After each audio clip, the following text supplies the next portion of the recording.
La bague Nikon FTZ et les rumeurs sur le web, c'est tout et n'importe quoi. Bonjour, c'est Jean-Christophe et aujourd'hui je voudrais remettre à plat tout ce que je peux lire sur le web, les réseaux sociaux et ce que je peux entendre à droite, à gauche à propos de la bague Nikon FTZ, cette bague qui permet de coupler un objectif pour réflexe Nikon sur un hybride Z6, Z7 ou Z50. Alors j'ai relevé un tas de fausses informations qui circulent et je vous ai mis ça d'ailleurs dans un article sur le site et je vais revenir en détail sur les 7 informations principales que j'ai relevées et qui sont totalement fausses. Ça tient de la fake news plus qu'autre chose. Alors je les ai là. Première chose, je vois que la bague Nikon FTZ dégrade la qualité d'image. Alors certains font circuler cette information-là. C'est faux et archi faux, et ce n'est pas possible pour la bonne et simple raison qu'il n'y a absolument pas de lentille dans cette bague. C'est un simple couplage mécanique et électronique, donc ça ne peut pas dégrader la qualité d'image. C'est faux. Deuxième fausse affirmation, la bague FTZ ralentirait l'autofocus sur un hybride Nikon Z. Alors rebelote, c'est faux et archi faux, puisque cette bague, elle met en relation l'objectif et le boîtier peut piloter l'autofocus de l'objectif par le biais de tous les contacts qui sont sur la bague. Donc en fait la bague elle ne fait que transmettre une information électrique, électronique entre le boîtier et l'objectif. Donc elle ne peut pas ralentir l'autofocus. Si l'autofocus est plus lent, c'est que votre objectif est plus lent, mais ce n'est pas du tout la bague qui est en cause, donc ça aussi c'est faux.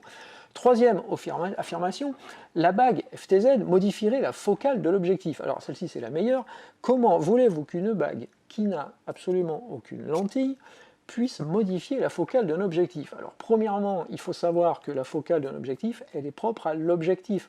Cet objectif-là, qui est un 35 mm pour Nikon F plein format, ce sera un 35 mm quel que soit le boîtier sur lequel je vais le monter, sur un DX, sur un FX, même si c'était sur un moyen format, si ça pouvait se monter, ça serait toujours un 35 mm. La focale, c'est celle de l'objectif, c'est pas celle du capteur ou du boîtier. Donc que j'utilise la bague ou non, ça ne va pas changer la focale. Et dans tous les cas, la bague ne changera pas la focale, ce n'est pas vrai. Autre affirmation, certains pensent que la bague FTZ ne permet pas de monter un objectif F pour réflexe DX, APS-C, sur un hybride DX, le Z50 en l'occurrence, qui est disponible depuis aujourd'hui, jour où j'enregistre cette vidéo. Donc bien sûr que si, la bague FTZ, elle permet de monter une optique réflexe APS-C sur un hybride APS-C, le Z50 pour le moment, ou sur un plein format Z6 ou Z7. Là, pourquoi c'est possible? Simplement parce que la monture Z, c'est la monture Z, la monture F, c'est la monture F. Sur l'optique Nikon APS-C, donc DX, vous avez une monture F. Sur votre boîtier Z6, Z7 ou Z50, vous avez une monture Z. Donc ça se monte, il n'y a aucun souci. Alors bien sûr, si vous mettez une optique DX sur un plein format, vous aurez le crop 1.5 habituel chez Nikon, mais ça fonctionne sans aucun problème. Donc, vous pouvez très bien envisager d'utiliser cette bague avec vos optiques APS-C pour réflexe et pour les monter sur un Nikon Z50. Ça fonctionnera très bien. Ensuite, je lis que la bague FTZ, elle induit un flou de bouger et que les photos sont moins nettes quand on l'utilise que si on ne l'utilise pas. Alors là aussi, je ne sais pas où vous avez vu ça, pour ceux qui s'évertuent à faire circuler cette info, c'est pas vrai, la bague, elle n'amène pas de flou de bouger, il n'y a pas de système mécanique à l'intérieur, il n'y a pas un miroir qui vient taper, il n'y a pas un obturateur, donc comment voulez-vous que ça amène un problème de flou de bouger?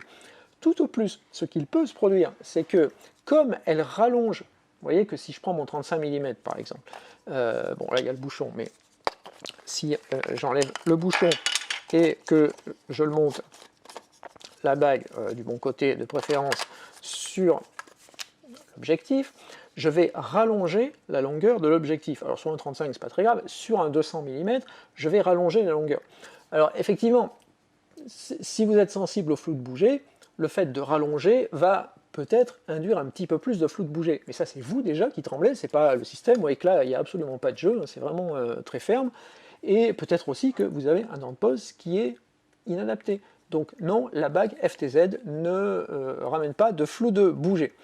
Ensuite, alors j'ai vu que la bague FTZ pouvait baisser le taux de déclenchement en mode rafale. Alors là aussi, je ne sais pas où ceux qui ont écrit ça l'ont vu parce que c'est totalement faux. Une fois de plus, cette bague, ce n'est qu'une transmission électronique et un couplage mécanique.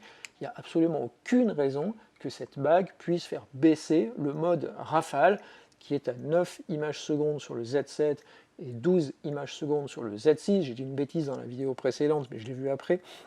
Donc c'est bien ce que je viens de vous dire, et il n'y a absolument aucune limite au mode rafale quand on utilise la bague. Enfin, j'ai lu aussi que la bague FTZ ralentirait le déclenchement sur un Z. C'est-à-dire quand je mets une optique pour Nikon F sur un Z et que je déclenche, ce serait moins rapide que si j'ai une optique Nikon Z native. Là aussi, je ne sais pas où ceux qui disent ça l'ont vu parce que c'est absolument pas vrai. Une fois de plus, ce n'est qu'un couplage électronique, donc il n'y a aucune raison que le boîtier réagisse moins vite.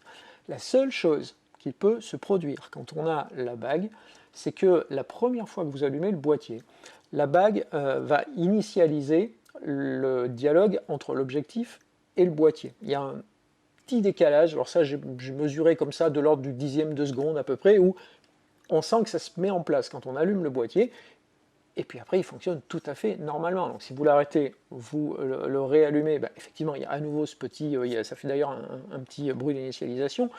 Franchement c'est rien, c'est le temps de l'allumer et de le mettre aux yeux, c'est fini. Donc ça ne ralentit absolument pas le déclenchement. Voilà, donc tout ce que je voulais vous dire pour aujourd'hui, je fais court, mais il faut arrêter de croire tout et n'importe quoi. Il y a des gens qui se complaisent à faire circuler des infos sur cette bague, sur les hybrides Nikon, c'est leur droit, mais sachez que c'est absolument faux, et que d'ailleurs, comme beaucoup de choses qui circulent sur les réseaux sociaux, c'est particulièrement faux. Je vous mets le lien de l'article dans lequel je vous parle des optiques Nikon, je vous parle de toutes ces infos, là, toutes ces fake news que je viens de vous raconter, donc ça, ce sera dans la description de la vidéo. Et puis, si vous avez des questions à propos de la bague, c'est dans les commentaires sous la vidéo. Merci de m'avoir suivi jusqu'ici, à très vite.